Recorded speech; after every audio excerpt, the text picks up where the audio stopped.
but it's not. Well, it did this morning. Let me try it right now and see.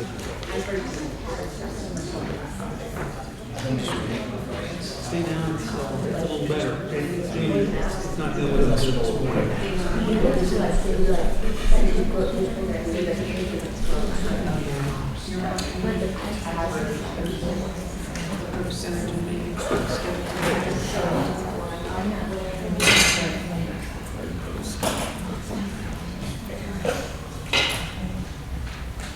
There, it's 5:30.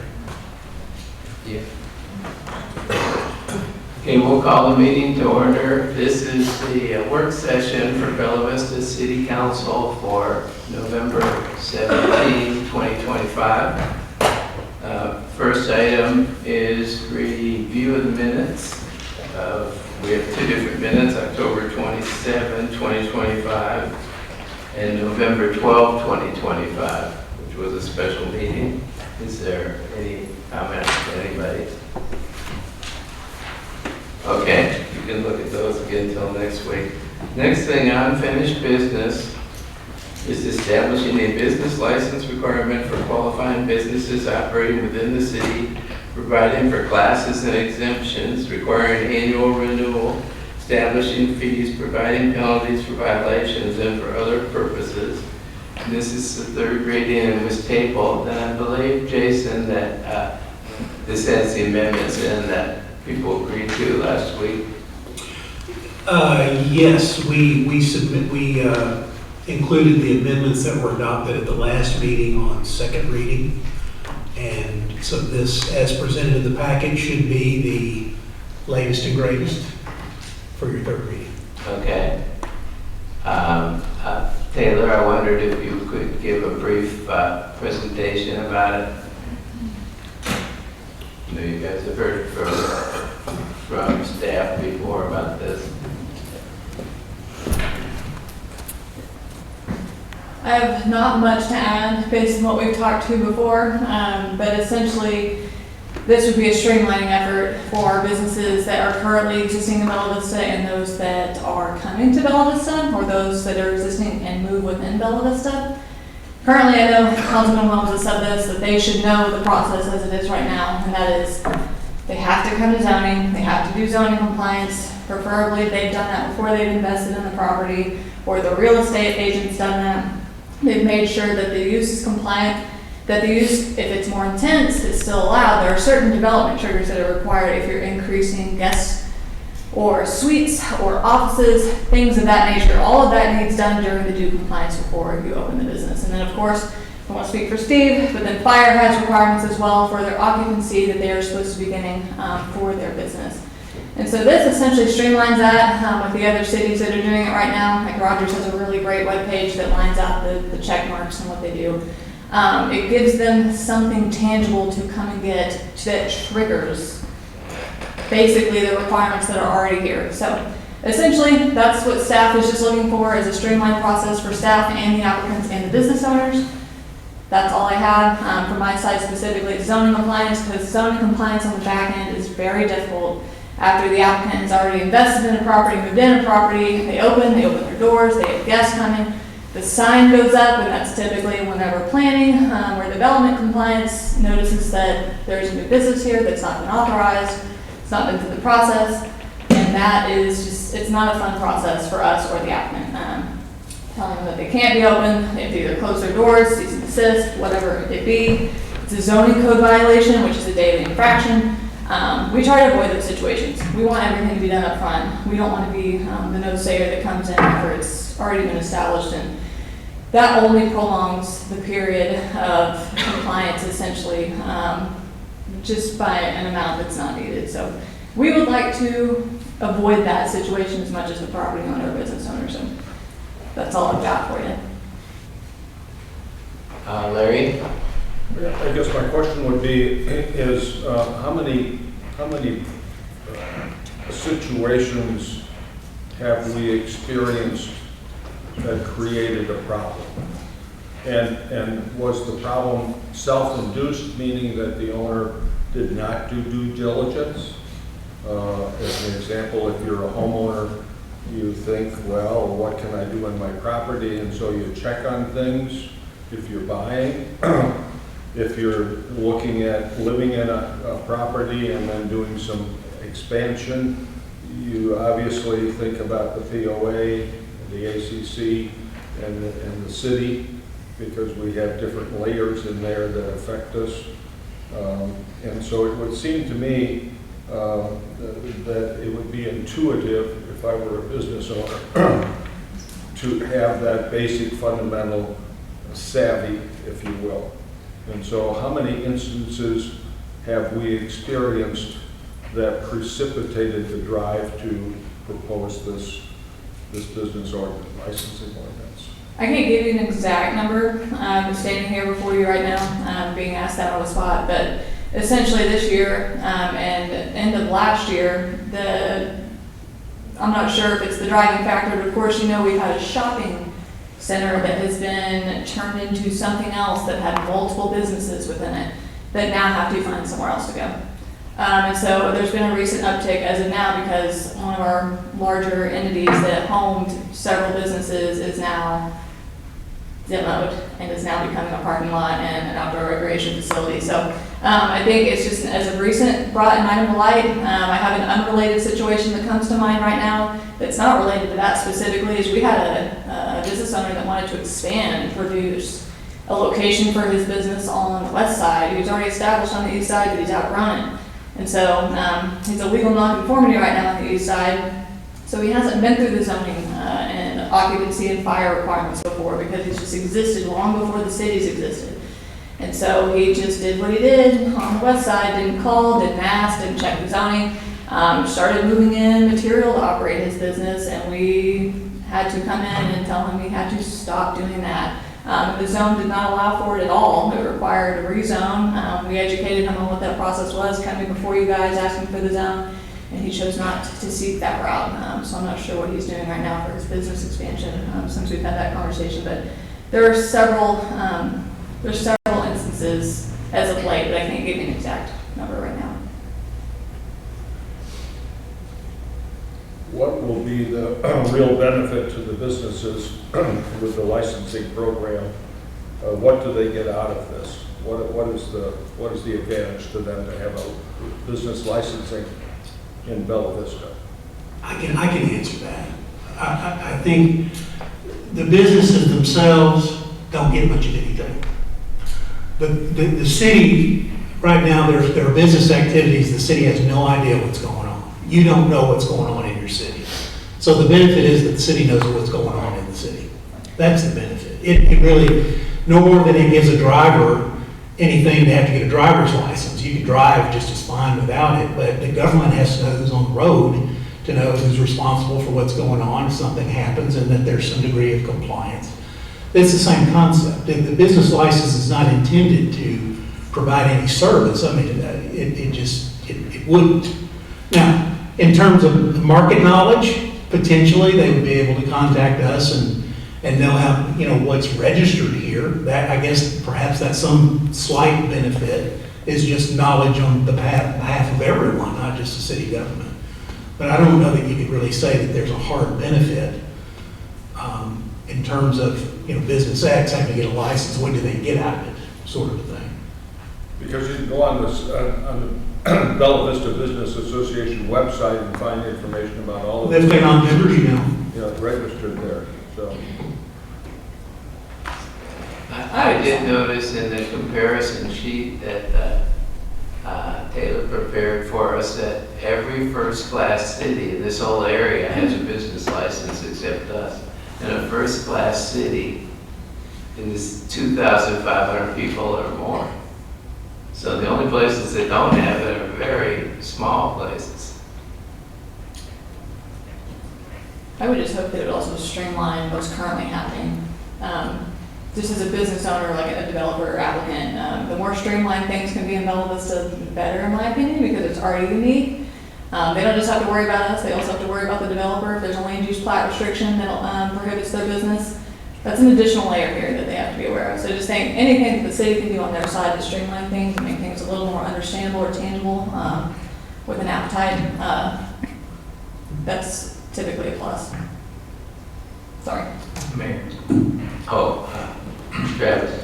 Whenever I think of streamline, I think of faster, more efficient, reduced time, reduced steps, duplication of efforts, those sort of things. How does adding an ordinance and a fee make this streamline compared to what it is now?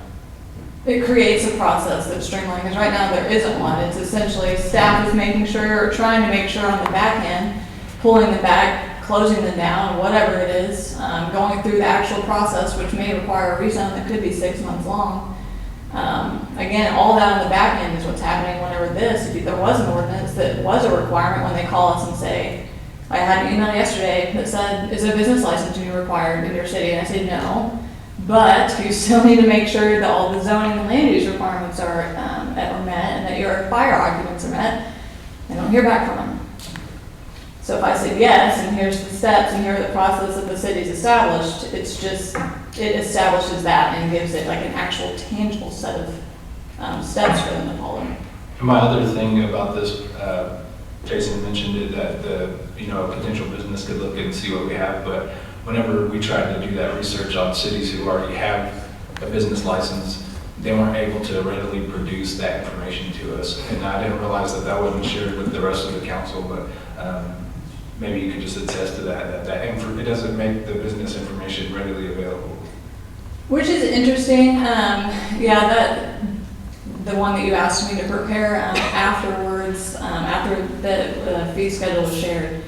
Some of them I did not have an exact number because when we called them up, and I can't speak to this, and I actually find it interesting because how our permitting system works, I would be able to give you an exact number. Yes. Like if you called me today and we had an ordinance, I'd be able to tell you whatever way you guys ended up setting the exact amount I had at that very minute. Yeah, I've done that before. Within seconds. So like I can't understand why they couldn't. They were just giving me approximations, and I don't know why.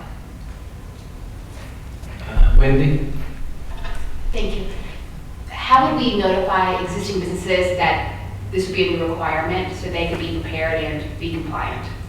Well, we would work with the communications director, who's also back there. I would assume we'd do social media pushes. We would do, whether we partner with the POA and do water bill notifications, email notifications, newsletter notifications, whatever it be.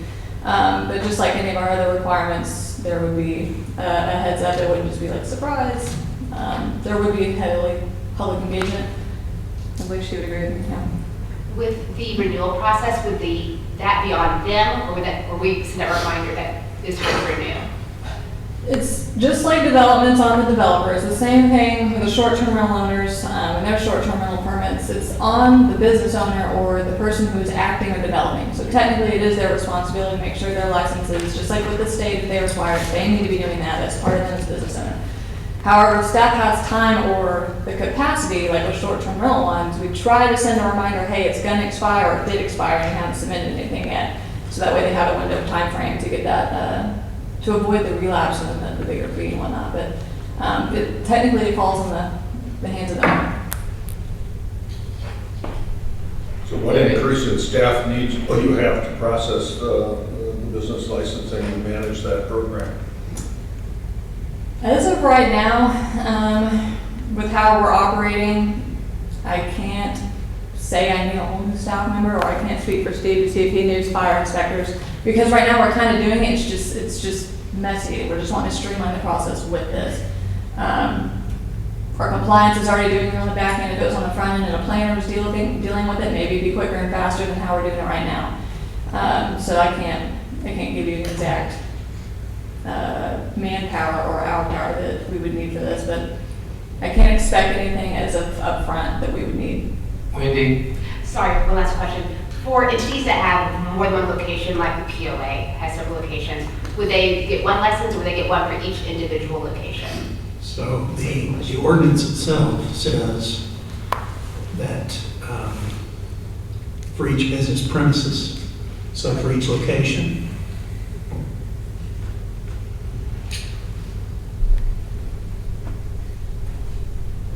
Craig? I guess to me, I see this as preventative. I don't know why we keep looking at what the benefit to the business owner is. We are the business of the city. So the benefit to us is knowing what's going on in our community.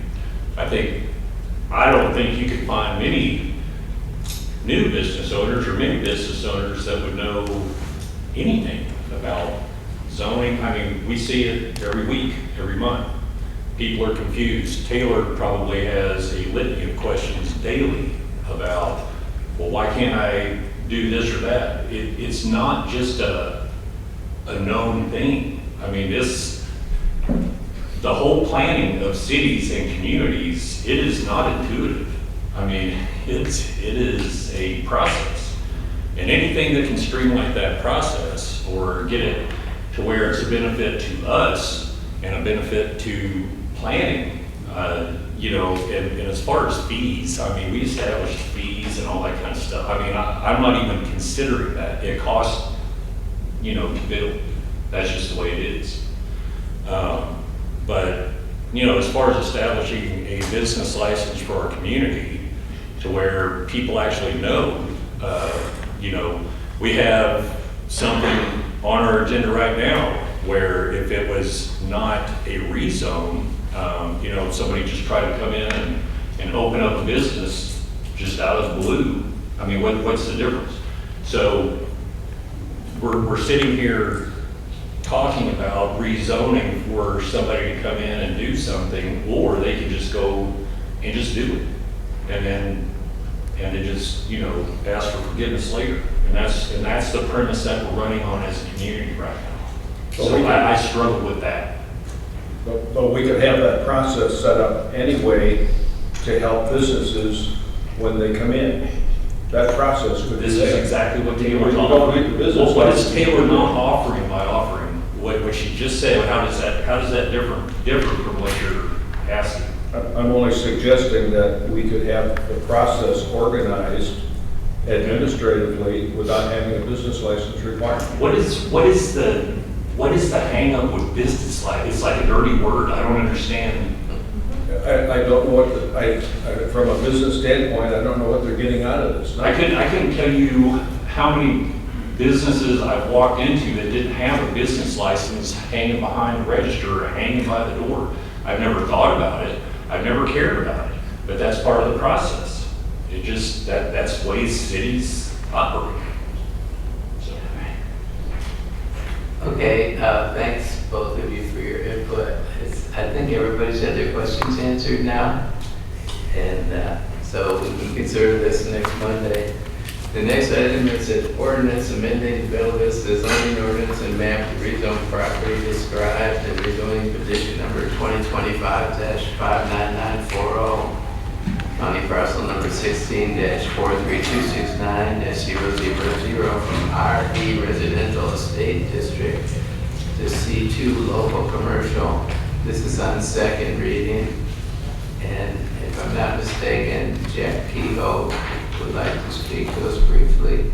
Is that correct? Yeah. Okay. Oh, it's on. It's on? It's Do you okay. want your presentation? Yeah, that'd be great. Thanks, Juan. Hi, Mayor and council members. Thank you guys so much for the opportunity to come and speak with you again. I just wanted to share some updates from the last meeting that we had last month and what I've been able to learn and have taken your feedback and done some further due diligence on the particular property. Taylor and I have been able to meet a couple times since our last meeting to discuss the property. And then I've been able to have meetings with Runway Group, the developer, with Ethan, the director, with Charlie, the head of POA Water, with the head of Centerton Utilities and ADH, Sherry from ADH, basically to talk through all the components of a commercial development on this property. And we made some really good headway, specifically on utilities. I'll get into that. So if you want to go forward, Wanda. A couple more. We really need the city clerk doesn't need to be making your presentation for you. I want to, we're going to do that, but. Oh, is there a clicker or something that I can use? I don't know, but really this is a work session, so it would be best if you have detailed information like this to give it when we're on the minutes and on the record. I'm certain you can talk about whatever you want, But I'm just concerned that our city clerk is your secretary today, and she's not. She's here to do something else, and so we just need to be careful about that. I mean, you're certainly free to manipulate the computer and all that stuff if you want, but we can't burden the city clerk with your needs, is what I'm saying, okay? So, but, you know, one, if you're willing to go ahead and to do it, I'm certainly not gonna stop you, but we normally put our official information up here, and we've taken it all down and all that, so. I understand. Thank you, Okay. Jason. So the first, kind of one of the solutions that we figured out with water, because water was one of the main issues that was brought up last time. I spoke with Centerton Utilities, and there is a water line on the street, on the same side of the street. They would just require an easement coming across one neighbor. So they're open to doing that if we get the easement, but then after discussions with Taylor, I decided to further pursue the possibility of coming into the POA. And so I spoke with ACC, and they told me to get in contact with Ethan, who's the director of Runway Group, the developer. Ethan then had me communicate with Charlie, who's the head of POA Water, and Charlie said, yes, we can service it. I see no problems with that. And that's what it says really small in this email. And he said that he would just need to get an agreement with Centerton Utilities. He reached out to them. They said, yes, we're agreeable to give you this agreement. And so I have told them, yes, let's go ahead. I just the developer has to cover the fees for coming into POA, and then we have water on the street, which is really good because that helps us with all of the sprinklers, having water pressure, all the safety code requirements for a commercial property. And then we were able to, on septic, I was able to communicate with Sherry, who works at the Arkansas Department of Health, and she confirmed with me that a septic tank will work for a coffee shop. We then hired a state designated representative. I gotta stop you again, because as we've talked about several times, I know the council's heard it. Rezoning is not based on your particular use. It is based on all potential uses within the zone. Right. You keep bringing up what you want to build. Okay. It could be anything that's allowed in the zone that you've requested. Yes. And you could, in fact, sell the property after you get it zoned, and somebody else could build something else. So, right. So I just want to just remind the council and to remind you. Yes. And we're not saying this with a wink and a nod. Yeah, I know, but we're putting our coffee shop in. Stop doing that. Okay? Yeah. So we just try to talk in generalities. Understood. I'm trying to help you and the council. Yeah, thank you, Jason. That it would work, for a commercial development on this property. And we just got the results back today we went with Corbett Environmental Consulting and hired them to do a soil test on the property.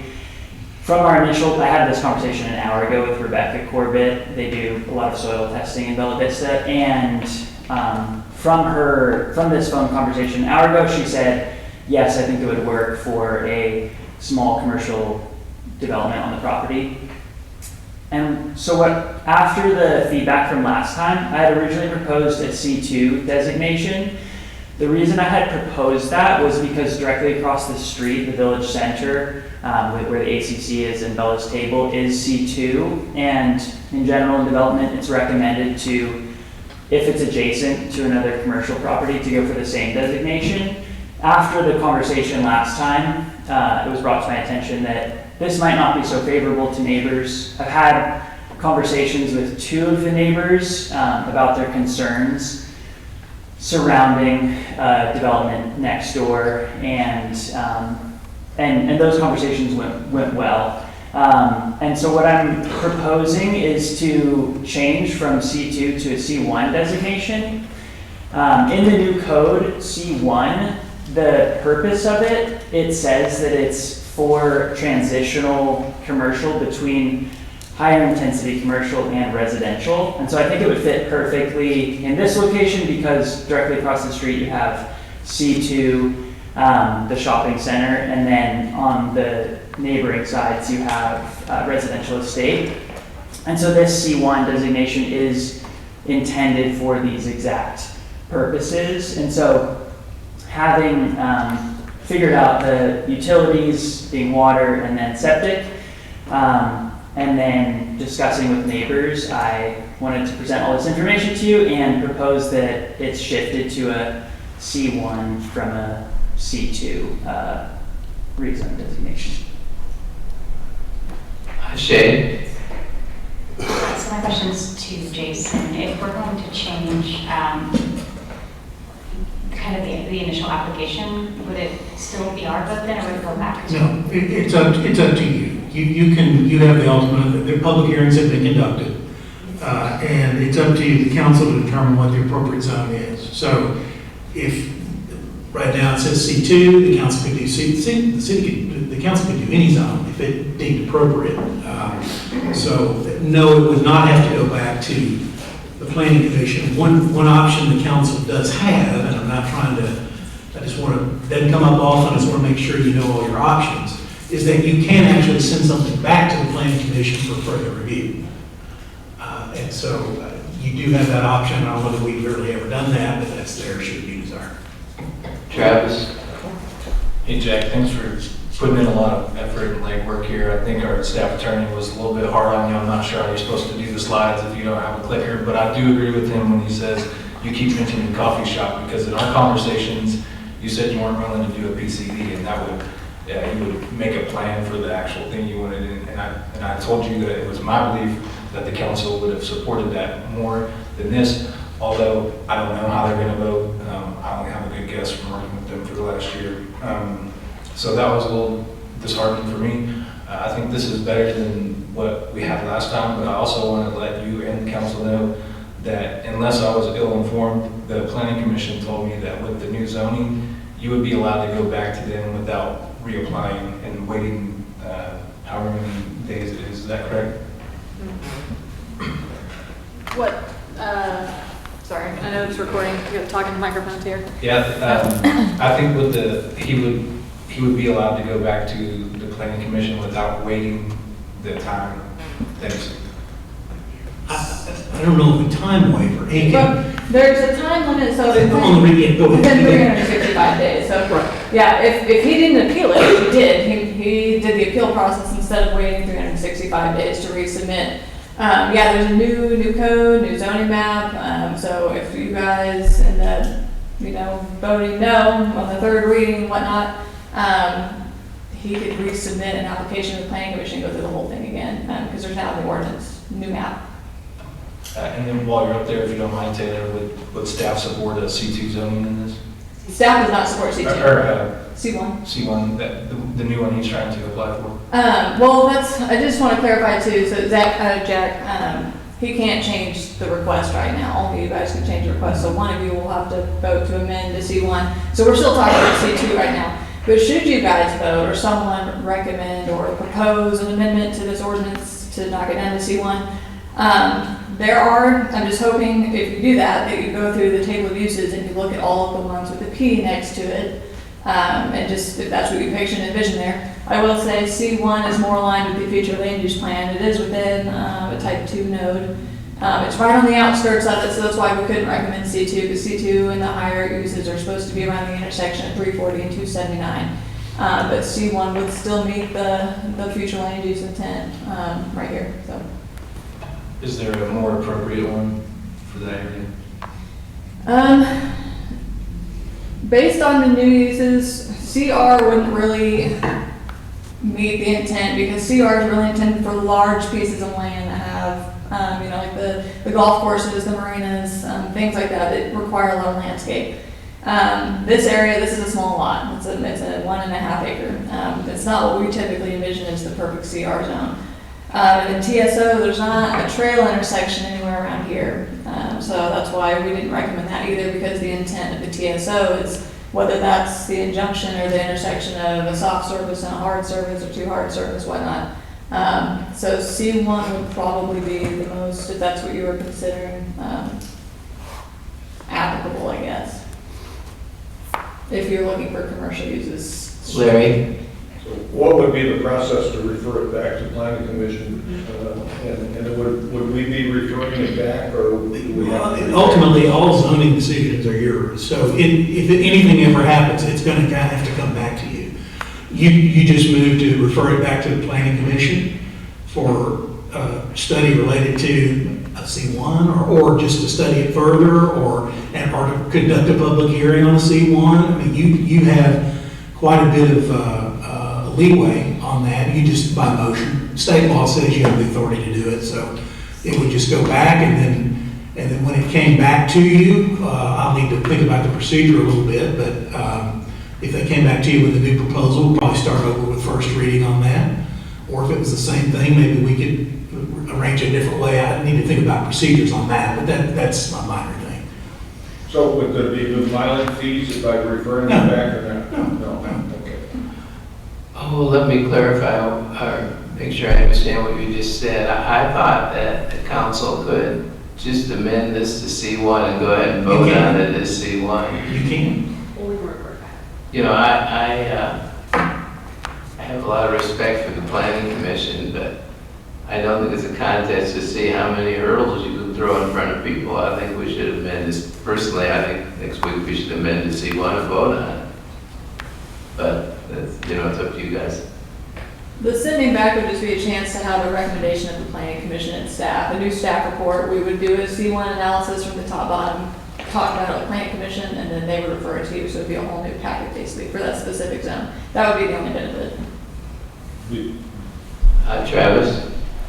I agree, Mayor. I tried that last week. We'll try again next week maybe. But I one question for you, sir. Are you interested at all in a PCD, or are you still out on that? Or PZD?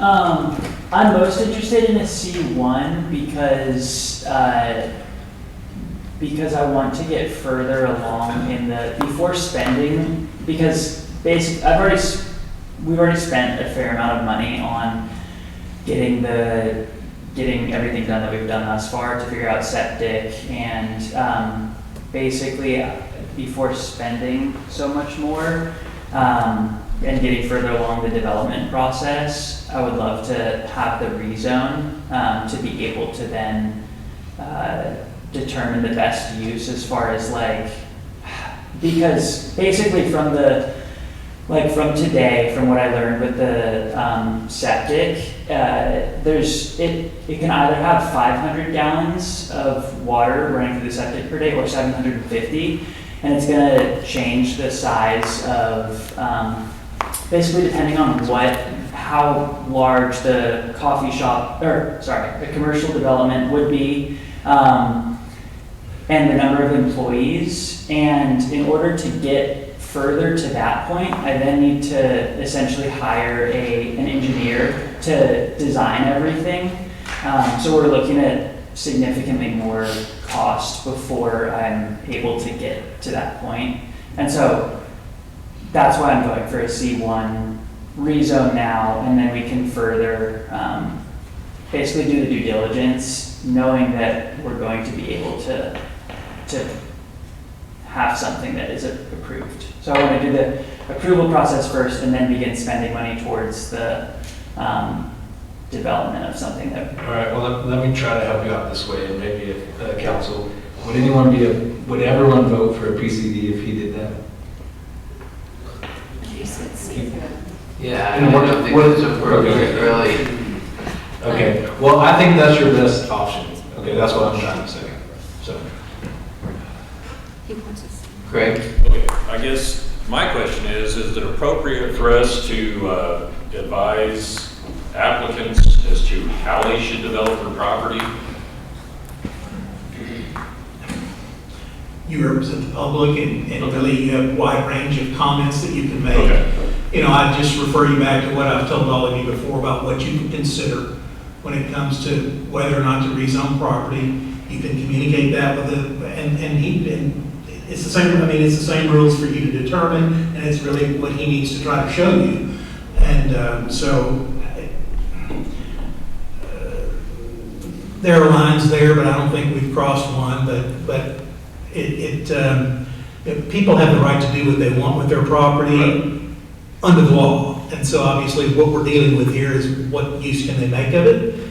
And you can't force a PZD on someone. I mean, no one's talking about forcing it on them, but it's a highly individualized sort of a situation that's provides development with zoning, and I think those are attractive.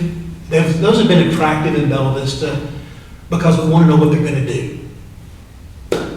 That's why. I mean, we have full residential developments that were PZDs, and that's typically not the case. But in any event,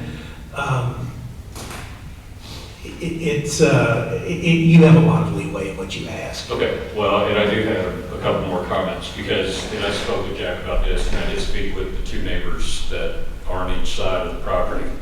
And it's just like I said last week, is that, my first consideration, do I want to live next to it? And I know that's not hard and fast, but that being said, for property owners to be in a situation where they're kind of getting thrust into a situation, when they bought their houses years, decades ago, whatever, that's their investment. So that's my first consideration, is how anything's going to affect the people that are already living within their zoning, what they bought. So I have a real struggle with that. If the neighbors could get on board with something like a rezone like this without a ton of concerns, I really would have no problem. But you're talking real money and real investment for the people that are surrounding this proposal. And I'm gonna have my ear to the people who are gonna be impacted first. Yeah, that sounds great, that makes sense. And that's why I'm proposing the C1, which is designed to be transitional between higher intensity uses and residential. That's what it says in the zoning, is that it's intended for that kind of exact situation. But I agree with your concerns and have spoken with the neighbors, and I've told them both that I will continue to keep them updated on the process, and that I'll do everything I can to maintain their privacy and safety as well. Okay.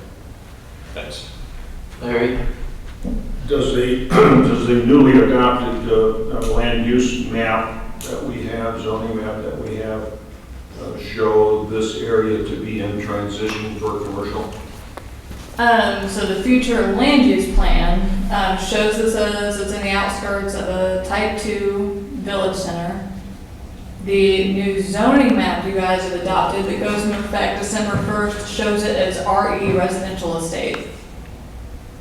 So the land use plan does not show this to be a transitional area for commercial.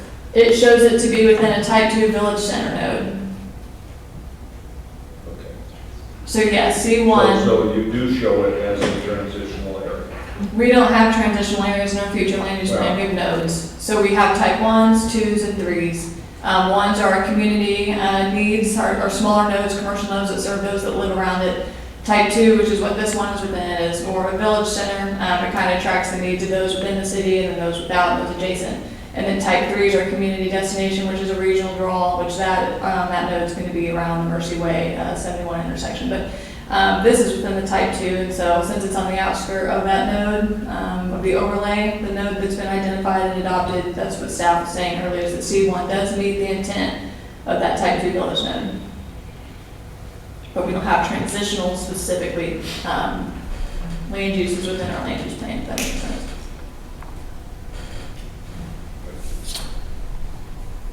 Okay. I think everybody can study this until next week. Thank you for your time, Jack. Yeah, thank you. Appreciate all your light work also. Thanks.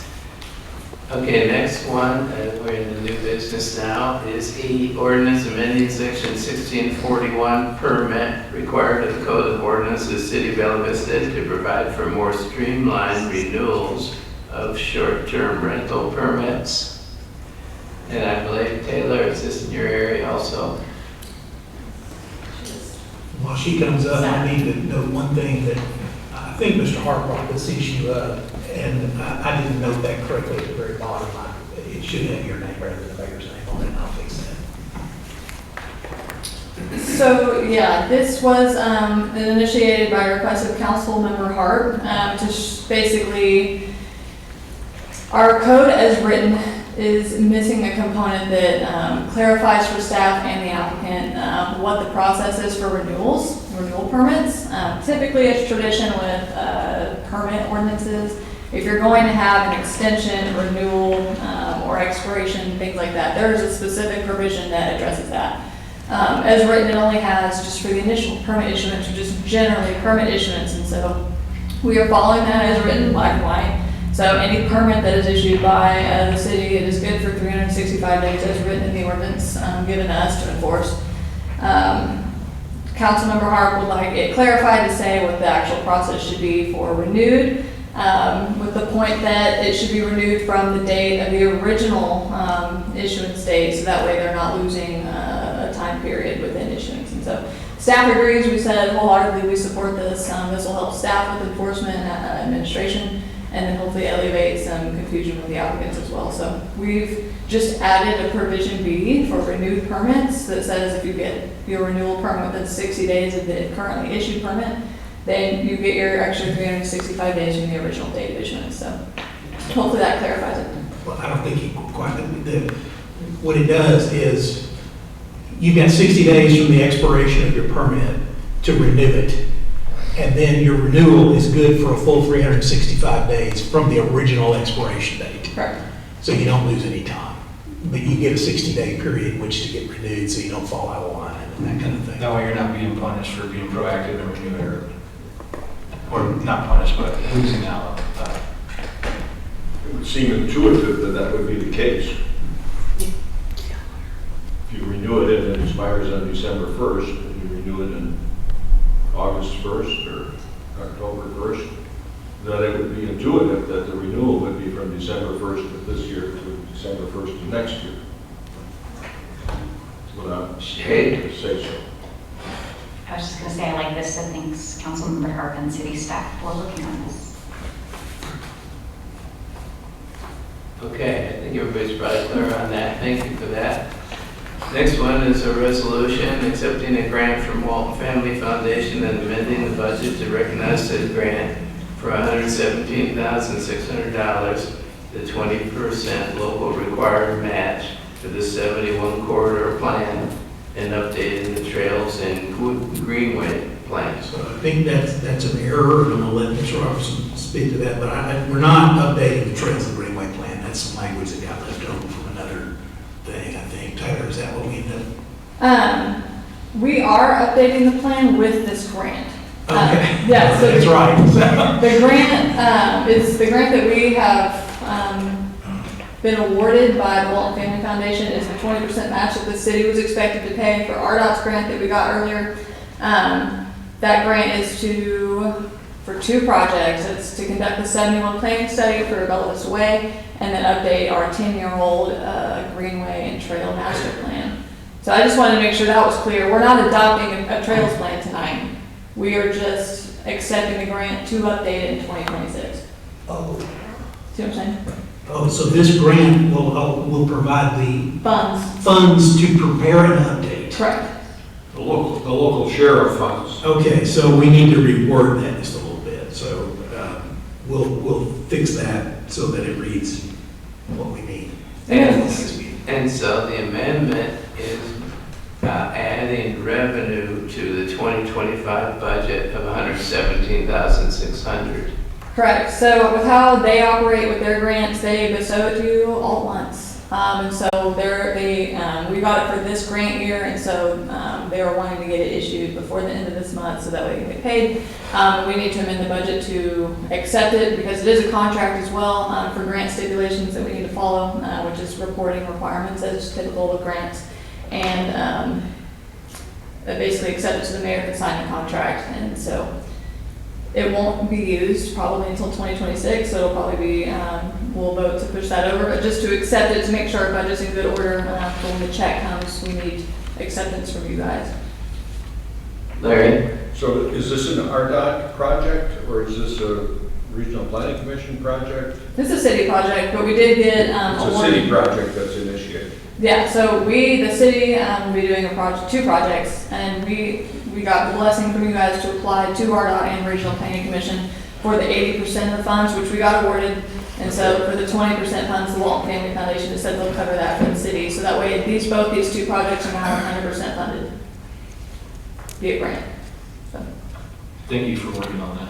Yeah. it should be an exciting and busy year next year with these projects. So I might add that we're very fortunate at Walton Family Foundation, and several times has been very generous in giving the 20%, because it's very common for grants to be 80, and 20% can be a fair amount of money. And so they've been more than generous. Thank you.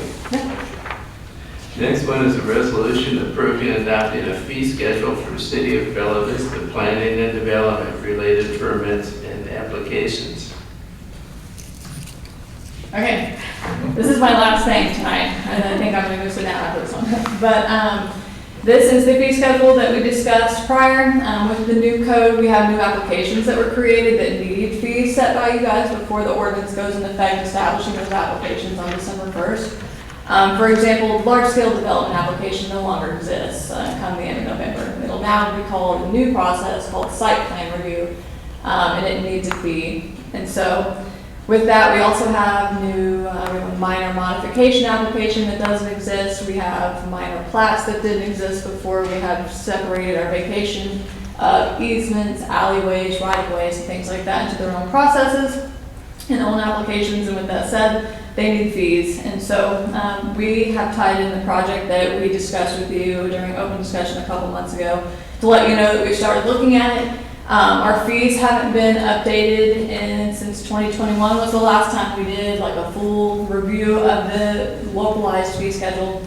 And I do just want to clarify and just be transparent. This is only planning and development related, just like land use, land licenses, development that is planning. It's not building permit fees. Like these are not going to look at MEPs or your electrical permits, your HVAC permits, or your building permits. None of that is included here. That's not what we're talking about. So with that said, we are reviewing zoning, things that require public hearings, things that are required the city to pay for up front, such as legal ads. There are several applications that staff has to pay an upfront fee, and then to notify the public that the planning commission will talk about it, and then if you guys adopt it, a rezone or a PZD or a vacation of public easement or right of way or alley, then Watney has to notify the public again with another ad that we have to pay for, that you guys have done that. We have to pay notifying the Weekly Vista or a local circulating newspaper per state law. And so there's also other requirements that we find above and beyond that the city has to pay for, such as the signs, the blue signs that pop up whenever there's a public hearing, notifying the people that drive by it. All of that is paid for by the city. And then there's also there's the expenses that were reviewed during this small study, such as staff time, how many staff touch it. Several staff members will touch a lot of these applications, and I can go through a few to give you an example. There are multiple bodies that will touch it. We were also paid by the city, just like you guys right now. You guys have an expense that comes from the city. The planning commission gets a stipend to come to meetings. The BZA gets a stipend to come to meetings. And so all of those of staff review time, approval time, review time is a city expense. The other expenses that were looked at were the required inspections, and so that meant more staff time, and then gas. So very big picture review as to what we're expending on that. Fayetteville just went through a very detailed fee study, and so they're going to be the most up to date. When we were looking at the 4 cities that I provided you guys, they looked at everything. They looked at like supplies, fees for the permitting software, whatever you can imagine. They paid an outside consultant to come and look at every penny that the city was spending on applications. So that's why the numbers are a little odd. Like they're to the dollar, like $1,801. Like it's very specific. That's why they're doing an incremental approach to full cost recovery. I believe. I think they're starting with 30% cost recovery, and then they're going to slowly work their way over the next couple of years to 100% recovery with their fees. So that's why that's so different. And then we have a comparison, of course, to make sure that we're not operating outside of the usual with the big 5, and so you'll have the other 3 cities there as well. But you have the current, which has the logo in the background. It is huge. That is the current fee schedule. And then you have the proposed, which is a table. So that is what I'm proposing to update our existing ones to and our new application fees to, based on just a high-level view of what our expenses are. And it's not a full cost recovery, if I put my staff memo, it's a percentage. For example, the GECs, that is not a full cost recovery amount by any means. The GEC is, I think, let's see where I put my sheet. So looking at the GEC, we're on average looking at the intake person who touches it, the engineer technician who touches it, the stormwater manager who inspects it 12 to 18 to 24 times. And then if the engineer has to get involved to go out and inspect it, or if the street department has to go out and inspect it because it's done something in the street, as well as the gas and average insurance taken, I'm only asking to recover about half. So this is not a full cost recovery by any means. It's just to help close the gap a little bit on the city expenses that are being subsidized right now with our review and our expenses. So with that said, I'm happy to take any questions, or if you want me to go to in detail how many staff members and board members review applications, by any means. Shane?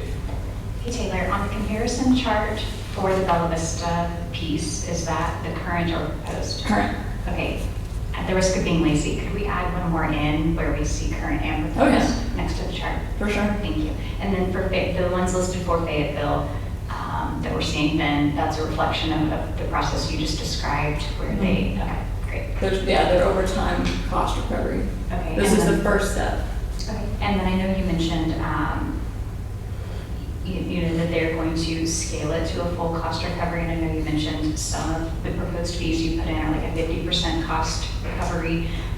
Is there like an average cost recovery that that you kind of strategized around on these fee proposals? The goal was at least a third, but I can give that to you for the regular meeting, before the regular meeting, if you want each one. But yeah, the goal in my mindset was 33%. Thank you. Larry? You mentioned that other departments touched this, and so you looked at some cost impacts as a result of that. So will the fees collected then be distributed or shared with other departments if they touch this and have a part? I don't think that's even how our current fee intake works. So the fees that go, that we collect right now, I do not see a direct intake on my budget right now. Yeah, they go in the general revenue. General fund? Yeah. Go to the Okay, till. all those go to the general fund? Yeah, they don't all come back to me, they don't all go back to Steve, it just goes to the Okay, general. all right. Having said that, when I'm looking at the budget, and this one example, and I see, man, this fire department sure is expensive, and then I notice they get over $1 million of revenue for ambulance, well, there is some return there also. It's something to take into account when you're thinking about things. Travis? Thanks, Mayor.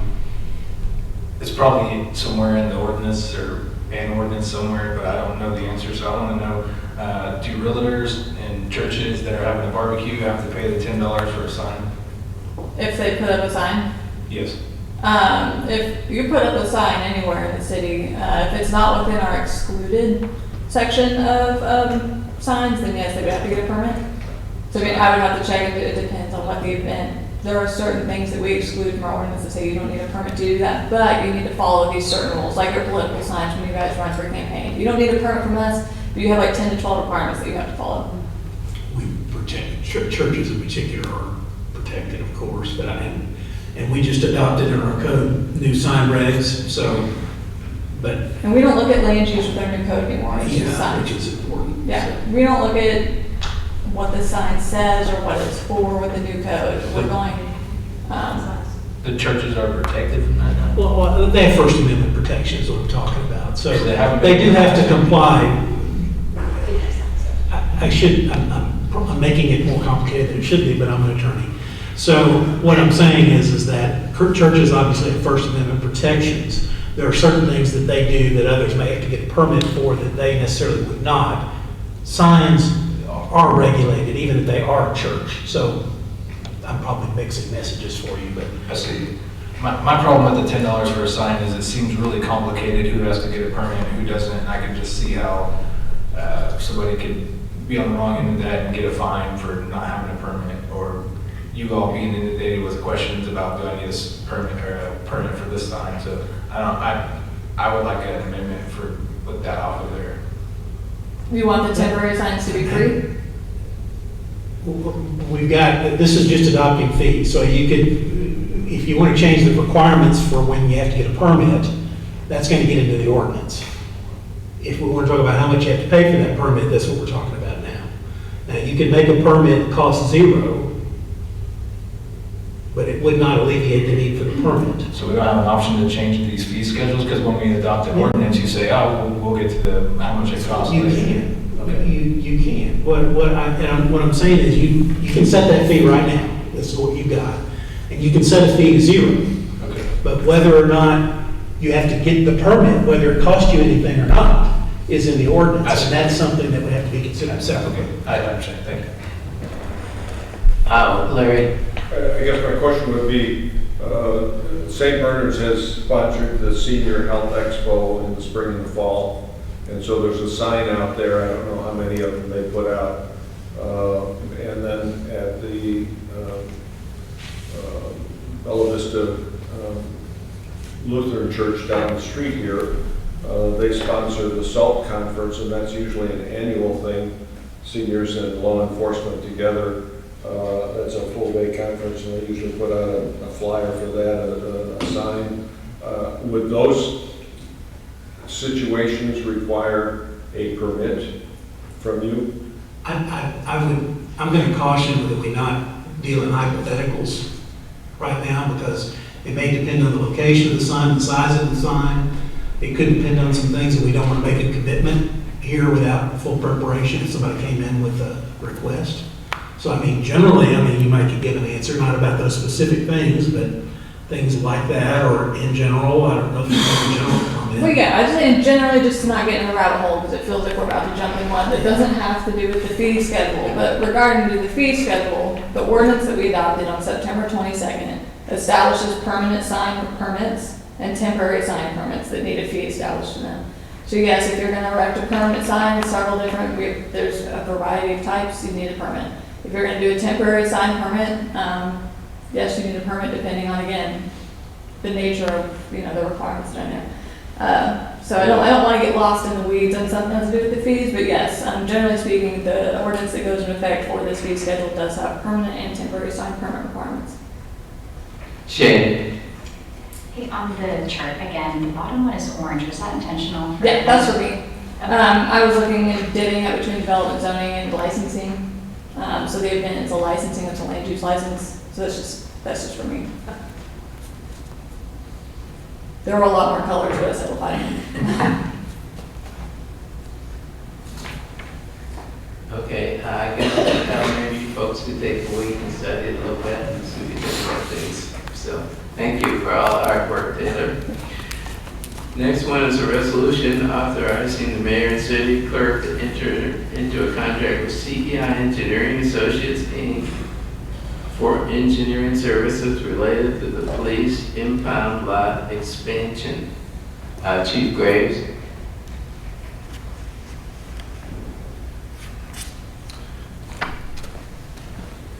So just that says we're expanding our impound lot, which is located the northeast corner of the streets department, and it's a matter of expanding. The city owns the property. It's not a matter of moving out the back fence and just making it larger for us.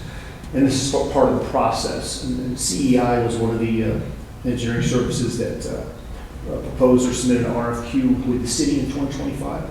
The city staff has determined them to be most appropriate or qualified to do this project for us. And so that's what this is for, and the money has already been allocated in the police department's capital budget for 2025.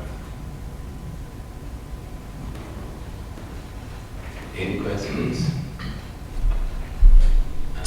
Travis? What is the current capacity of the lot, and what is your goal for it to be? So current capacity, as far as what we can put in it, And we packed it pretty tight. It's not like a normal parking lot where you just have normal spaces. Right now, the lot's, boy, I'd say maybe a quarter of an acre, and I think we're gonna make it just about an acre. We're gonna push the back fence out, and I think because it rose to the size of almost an acre, we had to do what's called a large-scale development. And so that's forced us to have to do a lot more engineering services, and that's what we're doing at this point. So we're going to try to take most of the property that the city owns because we just need it for future growth. That's where we put all of our vehicles that maybe are involved in an accident, we have them for evidence, that we need to keep for long periods of time, or evidence. We have that back there now, a trailer that was involved in a homicide, and we have to keep that forever. So that's back there. That's where we put a lot of our lesser equipment, just our extra equipment, trailers and things we don't use on a daily basis, but we have to store. And it's at the rear of the Special Operations Building, which houses my SWAT team and all of our equipment. So it's a rather large area. We just need the capacity to have a secure lot to put these items. Right now, a lot of the stuff is strewn out across the street department property, and it's not secure. And so this is just going to help clean things up and move things into some unused space that the city owns, and so it'll clear up some of the space and allow us to use the property the city currently owns at a better capacity. Larry? How will that additional usage of the street department area affect? Will it have an impact on the future needs for the street department growth? Not the expansion of a lot, because it's behind, it's property that's not even currently used. It's behind, I could always walk people out there and show them, but basically it's to the rear of the existing lot, and it's just forested land, it's landscape land, there's nothing back there. So nobody currently uses it. The street department couldn't really even get to access, you have to go through our lot to get to it. And so it's property that I don't believe the street department can even use in the future. Because the street department owns, the city owns a chunk of land south of the police building where the fence is there, all the way to the High Lines. Correct. And that's a very good usable space. Unfortunately, it's separated by a ravine or a drainage line, Sure, which keeps you from easily accessing it, but it is a good space. Well, I don't think it's a good space to put old, beat up cars, wrecked cars, and things that would be an eyesore to the public. So I don't think that'd be a good space for this type of usage, if that's what you're asking me. I don't, where the lot currently is at, it's out of the view of the public. It's actually more secure. It's in the back of the property, and it's currently where our existing lot is. And so we have an existing lot there. We're just asking to expand it. If you're asking to put another lot somewhere else, that really wouldn't be very efficient. But like you mentioned, the land really isn't flat enough for that in that area. Shane? Sorry, I can't help but notice, so this is roughly $225,000 just to kind of flatten and grade the area, is that right? I'm sorry, what did you Oh, I'm so sorry, okay. I was like, wow, that is a lot of money. Okay. Yeah, That's a lot of money. I was like, this is around 52,000, and their CapEx budget for this year was 100,000. He may have some other things in there, but. Am I reading the wrong thing then? It's H. Yeah, sorry, I Yeah. was looking at the next item. Yeah, that's a lot of money to Okay. make a parking lot, I agree. That makes me feel a lot better. Well, the chief thought 52 was a lot. Some of this engineering is surprising how much it can be. You know, there's drainage issues and everything nowadays, much more. My next question was going to be, can we just buy a lot somewhere else for cheaper? But, Okay. I'm good. That makes me feel better. Okay. Okay, I think we're set, thank you. Next one is awarding bid authorizing the contract Stabilization International in the amount of $225,335.82, plus an additional 20% project contingency for a total amount not to exceed $270,402.98 for Oldham Road slope stabilization and repairs and amending the 2025 city budget. Karen, huh?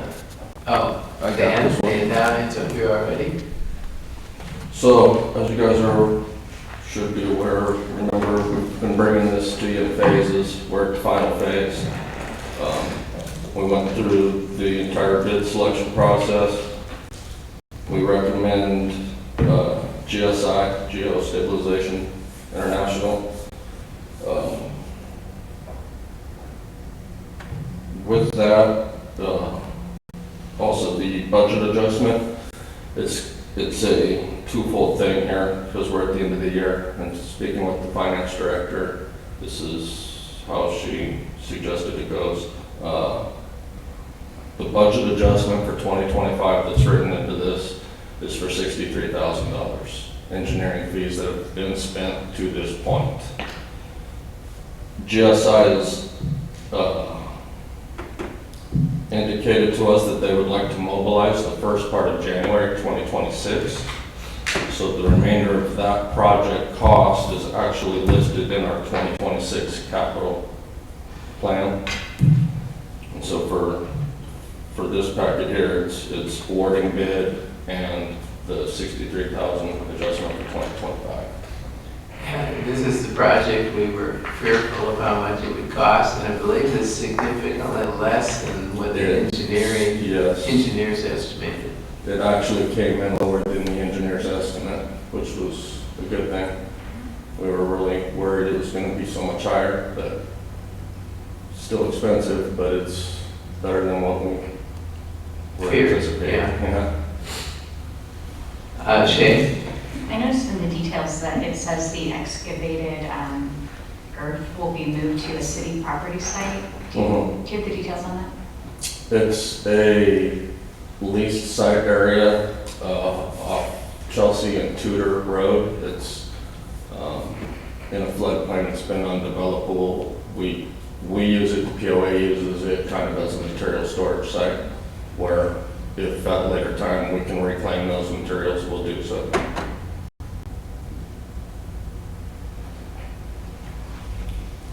Wendy? Thanks, John. I just wanted to thank you and Karen. I know how long you've been working on this, and it's been a big stress and stressor, and I'm so excited that it's getting close to being finished. Once they begin the work in, I guess, January, how long will the Oldham be down? In your packet, we put in their schedule. Don't know where. I thought it was something like 6 weeks. Yeah, so in the bid, we allotted 6 weeks time just because of how it was looking, where it was going to hit early January, weather, what might not happen. But in conversations, they were more in the mind frame of 4 weeks. But if you look at their schedule, they actually have it in 21 days. So, weather permitting. Travis? Real quick, could you explain the additional 20% for the contingency fee? That's just a general thing we do with the types of projects we get into, because once you start breaking ground, you never fully know what may or may not come up. So it's just a what if amount of money. Okay. Hopefully it doesn't have to be used at all. Thank you. Okay, I think that's it. Thanks so much for the presentation. Appreciate it.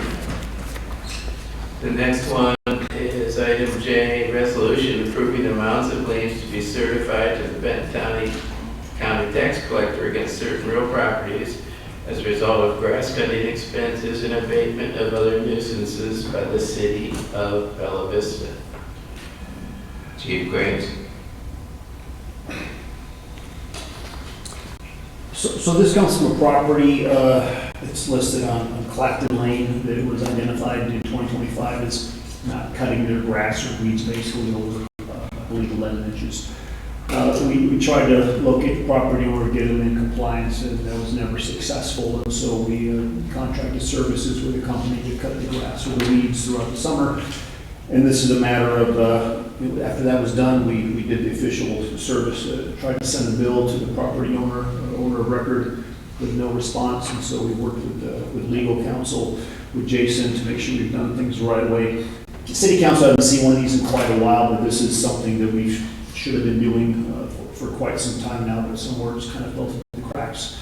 And so this is something I'll bring to you annually for properties that we have to spend money on to contract to keep them within compliance with code violations, mostly things like unsightly or weeds are one of the big things we run across. And if we can't get people in compliance, then we'll contract, we'll bring in compliance, and at the end of the year, we will bill them if they don't pay it. And the process is to come in front of you and to ask to place a lien on the property for the monies that we have tried to recover, so that in the future they could be recovered if the property was ever sold. So by law, we have to conduct a public hearing, and so the notices that we've sent to the owner indicate that they will have their public hearing next Monday night during our meeting. So when we get to this item, Mayor, you'll just ask for any public comment during that for the open the public hearing, and probably just close the public hearing, because I don't know that this person would show up, but they could, and any member of the public could speak on it. But we do have to have a public hearing, and that's why I've noted that on the agenda there, public hearing to be conducted. Also, one thing I need to make sure we're clear on, the property that we cleaned up is 5 Clacton Lane, but the owner is at 13 Evans Lane, right? And so I think I may need to make some clarity on that, just to make sure we have that straight, but, because I'm not sure I understood it that way, but looking at it again, I see what you're saying. So we'll make that minor modification, but the notices have gone out to the right person, to the right place. Wendy? Outside of the written notices, did we try to phone call, knock on the door? I know they're an elderly person. Yeah, we try all ways of contacting people, and then we go from the public record, and if we can't find somebody, obviously we go to the doors and we knock, we try calling, and we try doing that like anything else we do in police work. But in the end, it'll be whoever is the registered public owner of that property that we'll then send certified mail to. Anna? Do we know if the property was owner occupied or was it being rented out? Do we have that knowledge? I don't have that information. I don't think it was occupied, but I don't have that information off the top of my head. Well, the owner, I think, is at 13 Evans Lane, so I would say it's not owner occupied. No, it's not owner occupied, that's correct. So the amount is $305.04, and so what this ordinance, if you adopt this ordinance after the public hearing, then this notice gets sent to the tax collector, and the tax collector is authorized to add this to the real property tax bill that goes out next year, and so it becomes collectible that way. And so that's why the language is in there about notification to the tax collector, because the billing can occur through the property tax bill. So why do we need to certify that, attorney?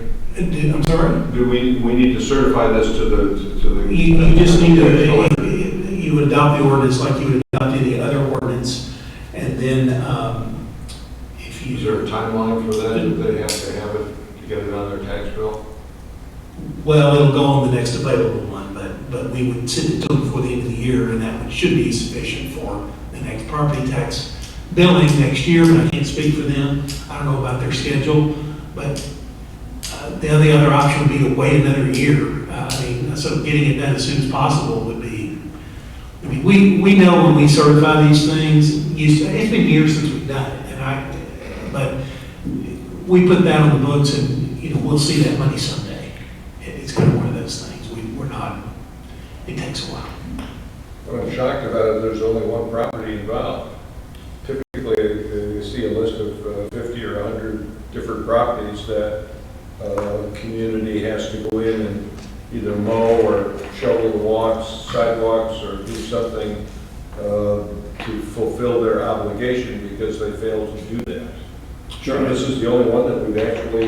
We have another one right now we're working on, that'll be in 2026. I can't really speak to, I just know when they come up on our radar, we'll go out and we'll do this. There may be more out there, but they just haven't come up on our radar. We haven't had complaints, we haven't run across them.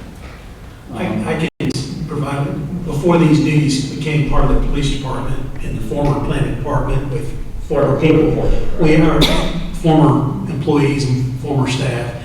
I think that they were mowing and not bothering to get the liens. Or what? They were not bothering to get the liens, because I think we were doing some cutting and mowing. It's been at least 5 years since I've seen this. We used to do it every year. And I can't explain how that changed or why. Of course, now it's with the police department and they're starting to take care of that, but I think it predates Taylor. I don't know, Taylor, do you know about what caused it to happen that way?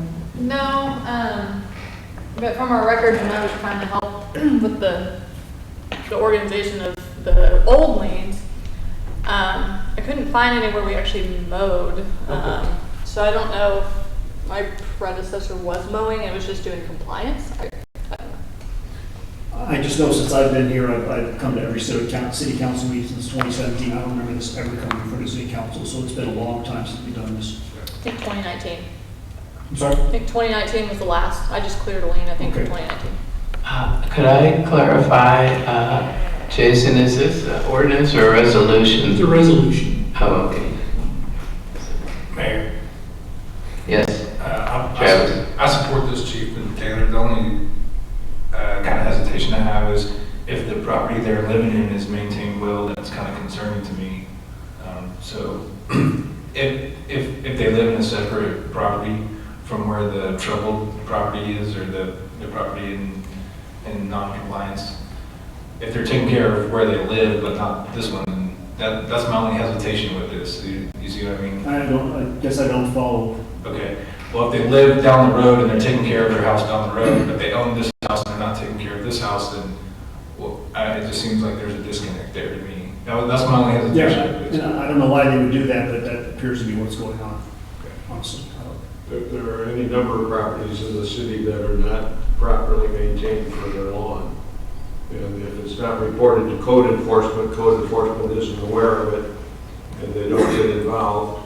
If they do get involved, then it reflects administration of what the code requires for lawn care. And the code, it's 10 inches, which is quite long. I mean, so you have to let your lawn go for quite a while to be 10 inches. Yeah. Now that we've covered the resolutions, I thought I should revisit this if people think any of these should be on the consent agenda. F is where we're simply adding $117,000 to the budget. I think that should be on the consent agenda unless anyone disagrees.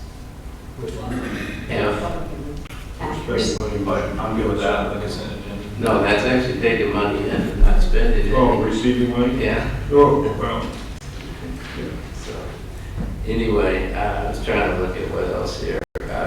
I don't know what you think about the CEI engineering for $52,000. People seem to think that was pretty, that Chief Craig spoke about. When I learned it was about $200,000 less than I thought, I was all for it, so I'm good with that one, you know.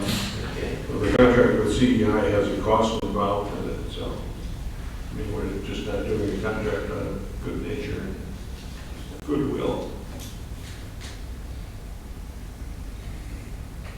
So there's a cost there, Okay. budgeted or otherwise.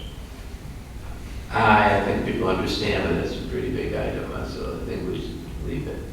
So maybe F and H be consent agenda? That's it. All right, third one. Good with me. Okay.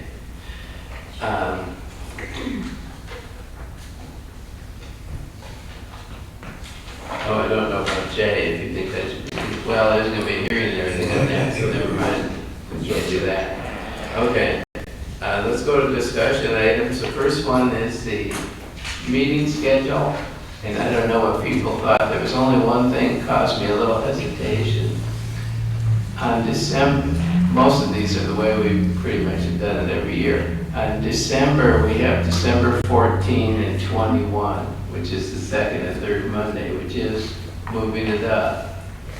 But the 21st is the same as Christmas week. So you could do the 7th and 14th if you really want to avoid Christmas. You might think, well, that seems kind of early. But this year, the second meeting is on the 15th. So I can see that either way. I just didn't know how people felt. Now, if there's anything else you guys want to comment on, feel free to. As long as we're not here on Christmas. Is there a reason for these proposed dates, I guess, I assume there was a reason why we suggested the 14th and the 21st. We usually move it up during Christmas holiday. Otherwise, if you did or the third and fourth Monday, it'd be the 21st and 28th. Okay. Which would be got it. after Yeah. Christmas. Okay. When, A couple questions. So we know that we always have a special meeting in October for benefits and a special meeting in December for the budget. Can we just get those on the schedule now and get them solidified? We wouldn't have a special meeting for the, unless it's a reason why, or can we combine them into a regular meeting session? Linda has her hand up. The October meeting is a little hard to schedule because until we go through the whole process of renewal and looking at all of our benefits and say something really crashes next year with the benefits that we have, it may take longer to get a new plan in place that we can present to you. I kind of hate, I mean, we could do it, but there's a chance we would have to move it if we did that. That's all I would say about Would we be able that. to combine that in a regular work session or a regular city council meeting as opposed to making a special meeting for that? Is that a possibility? Depending on how the schedule falls, because again, we have to set up everything in the back end of our system for enrollments in order to be able to get it out as fast as we can for employees to compare it to their spouses or whatever else they want to compare it to. I mean, I hate to be difficult, but there's a lot of little moving parts. That makes sense. The budget one feels pretty, the budget one, we maybe have better potential trying to do it. Because last couple of years, we did it in very early December. if we put that with the We levels. could take a look at that, and think about it. Budget, I'll make a note, look at that. Budget meeting before next week, we'll put something out. Anything else on the meeting schedule? If we know, if we know dates that we won't be able to be present, can we suggest those to Wanda for discussion, or how do you want us to communicate those? You mean to change them? Yeah, make a change. I don't know how people feel about that, but my past experience with groups of people is somebody can't make it a certain date, so you change it, and then somebody else can't make that date. So it seems like that somebody else is getting screwed on the deal, because they could have come when you were supposed to. So I'm a little reluctant. It's unfortunate with that, as you know, that state law changed, because I know some of you are traveling with that. Larry? Well, our schedule is really the third and the fourth Mondays of the month. Routinely, we have January and February are affected by MLK and President's Day on Mondays, and usually those are the third Mondays of the month, so it affects our work session by one day. But the rest of them, we've tried to adhere to our organizational schedule as much as possible, with accommodation of some of the holidays where we can practically do it by the calendar. And that's really the calendar, how it falls. This year, as an example, we do it the first Monday and the second Monday. Well, that clears you of Christmas, but it really puts pressure on all of the other groups, like the planning commission. Anything that they have to refer gets messed up. So there's other places that get affected by changing our meeting schedule from a routine. And so as much as we can maintain that routine, even though it may individually affect us, we should do that, because that's for the public service, not for us, is my humble opinion. Good. So, speaking on December, do people want to stay with 14th and 21st, or what's your feeling? I'm fine. December 14th and 21st. If we moved it, Stick it would with be the that. 21st Yeah. and the 28th. Well, no, I was going to move it to It'd be 7 before and and after- 14th. It'd be before and after Christmas if you went on the regular days. So that would not be, I don't think that anyone would welcome that. Okay. Mr. Mayor, I think you're saying that you would, do they want to change to December 7 And 14th. and 14? I think I read it, they're okay with leaving it out, is, right? That's my reading. Yeah, I mean, if, Either one, either is.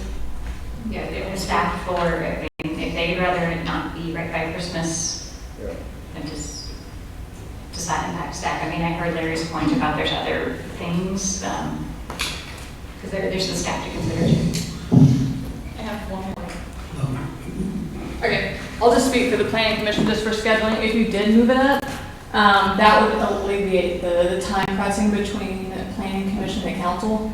So if you moved it up to the 1st or the 7th and the 14th, that would put your regular meeting on the 14th or the second Monday, which your meetings start at 6. Our meetings start at 4:30, so it would give us a small, like a bigger gap in between the two meetings if you did move it up a week. Versus right now, they'll be back to back. Which is fine, we operate that. We get out here as soon as we can, so we're not in your guys' way, but it would give us a little more time if you took that into consideration. For the planning commission, BZA. That's all I wanted to know. I think we should have them go, or us go first, so we have to get out for them. Wanda, did you have a preference on it? You're also I elected. have no preference. I just know that historically, it's always been the 3rd and 4th, except for December. And the only glitch for December that I know of is what Taylor talked about. But personally, for myself, no, I think it's important that that we keep a reliable schedule to the extent possible, because so many pieces, there's a lot of moving parts. But, Okay. I think we'll leave it then, right? Okay? Thank you, appreciate that.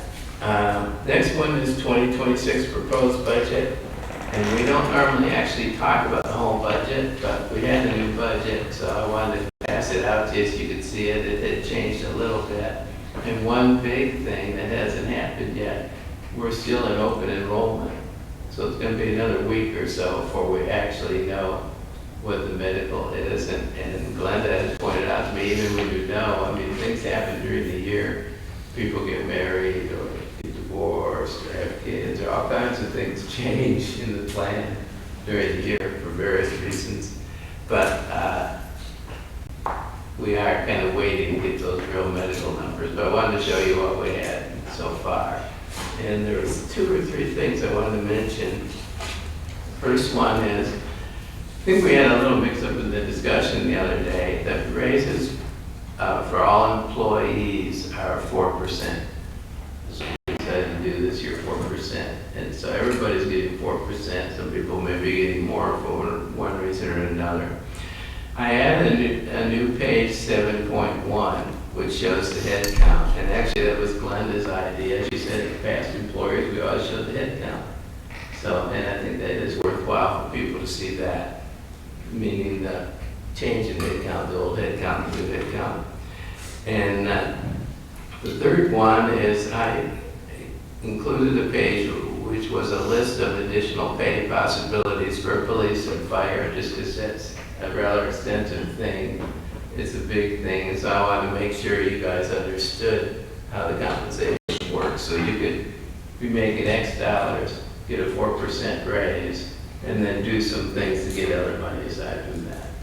So, and they're pretty big departments, so there's always going to be somebody doing some of those, right? So, you know, you're talking, what, 70 people in fire and 50 some maybe in police. So I just want you to kind of be informed to understand, you know, how the whole thing looks.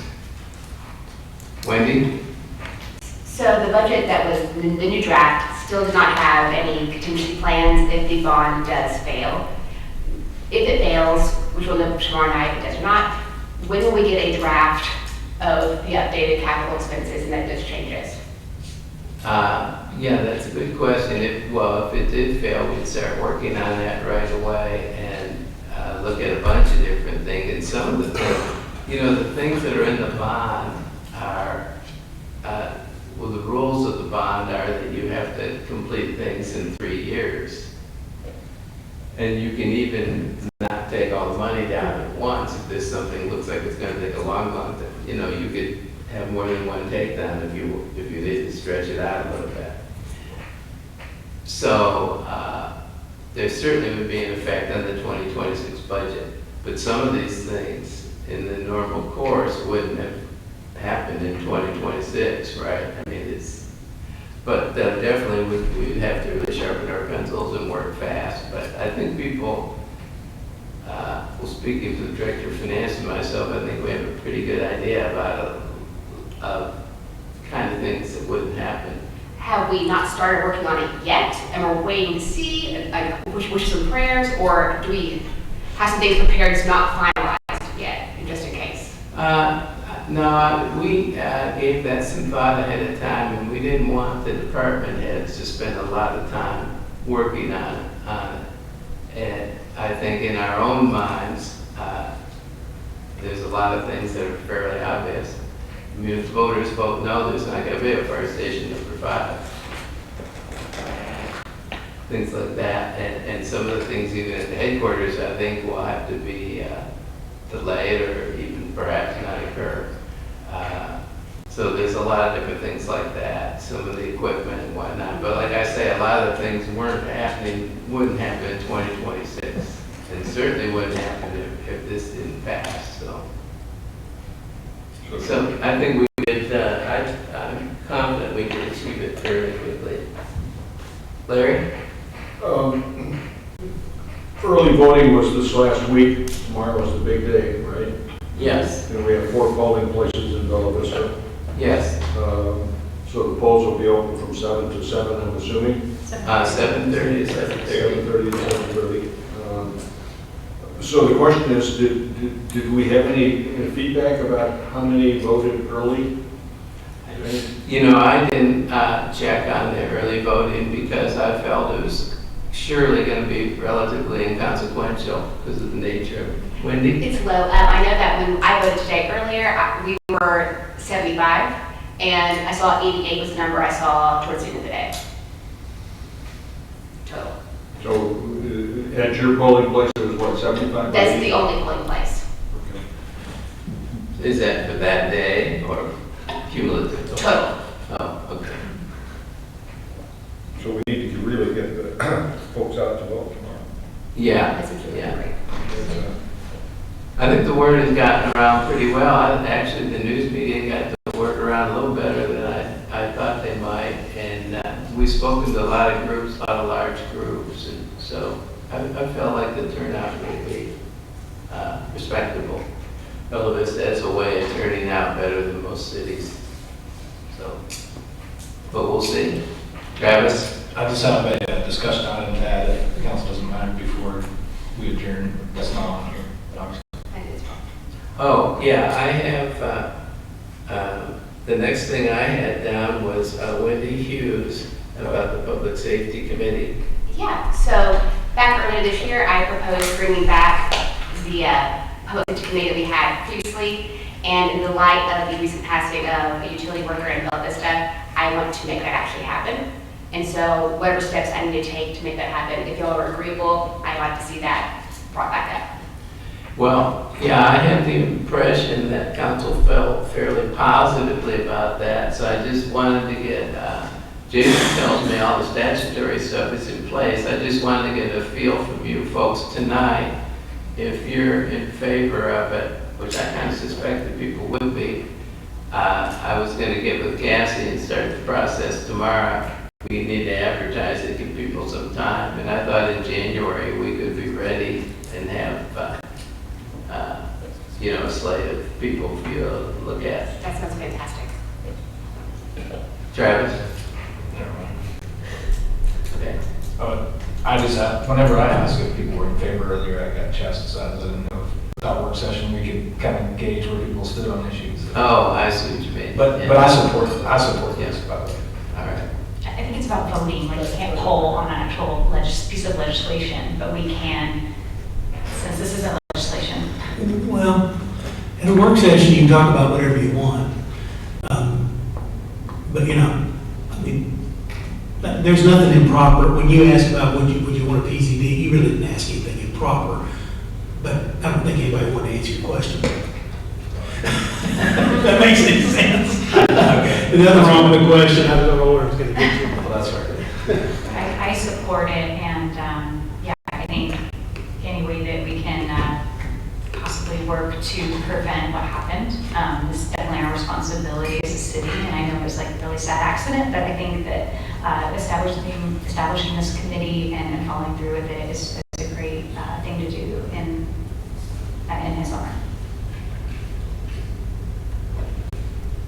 Anna? I agree, and thank you for, I assume it was our police that put up the speed sign and the slow down sign right after exiting the highway onto Lancashire. So things like that are great reminders for safe driving.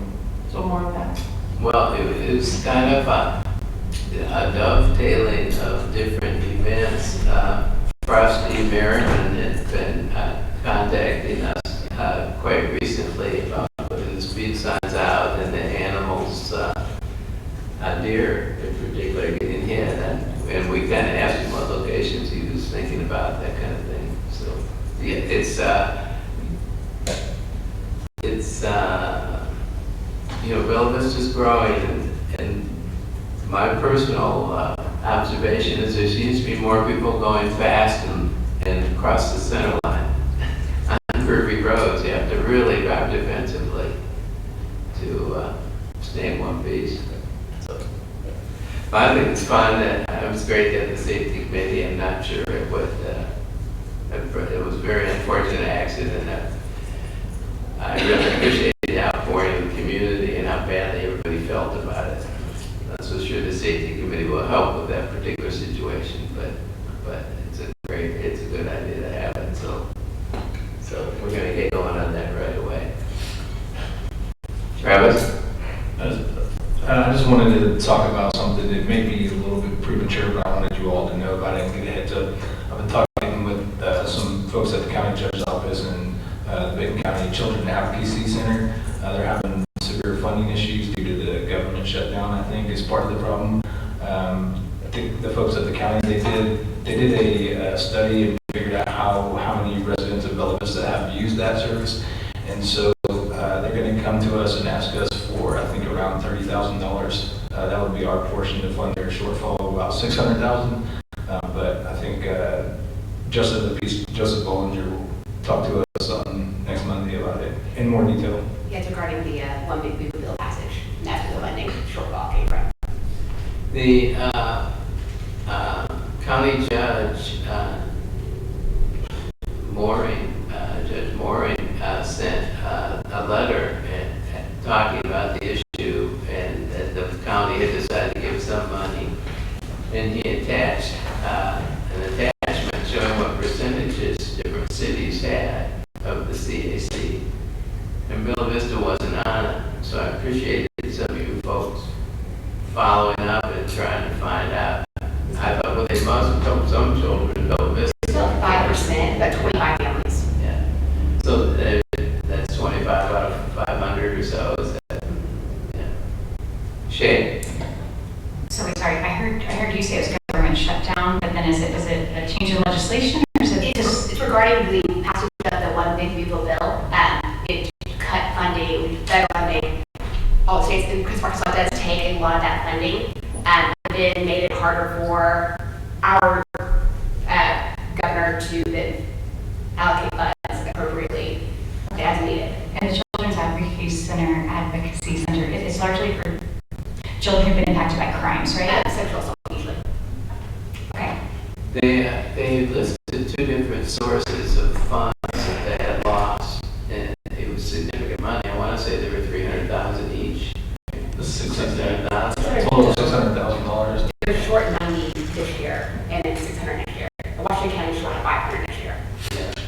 And I'm an advocate of this program. In my previous career, I understand their impact, so I would personally support this if the funds are available somewhere. Yeah. Jason, I want to confer with you about that. Well, I wanted to, when I heard that the county was donating money, that hurt my ears because I'm not quite sure I know the setup of the CAC, whether it's a private nonprofit or if it has a government. It's a nonprofit, private nonprofit. Yeah. And so structuring, I don't know what the county did, but I mean, we would need to structure something if we're going to fund them that's seen as an agreement in exchange for the services. I mean, we can't just make a straight up donation. And I don't know what the county did or if the county was concerned about that, but I'm concerned about it. But certainly there's a way to get that funding to them if that's what the city wants to do. We just need to do it the right way. It's going to take a little paperwork. Yeah, I don't know if people on council, you don't know how to think this through right away. Cities aren't allowed to give money to charity, and I think probably the reason for that is the rationale is, so you're taxing people to take the money from them. So if you're giving the charity, people would say, well, if you're taking my money, giving the charity, why don't I decide what charity, why are you taxing me? But, so there's probably ways we could structure this, like he said, that it would be okay. But yeah, the judge didn't go into much detail about how he did that, actually. Shay? I just want to go on record and say that for all the elected officials far above us that had a role in defunding an organization that helps children who are victims of sex crimes, shame on you. And shame on you for burdening our county and our city governments for funding this in your place. Next year we have a projected revenue budget of $26 million to take care of 36,000 people roughly. And I think our budget's a little more constrained than the federal budget. So I just want to personally, if any of our elected officials above us are listening, I'm incredibly disappointed. Well, thank you for that. Is there, I think that's our last item. If everybody's done, I think we can adjourn. We'll see you next Monday at 6 o'clock. Thank you.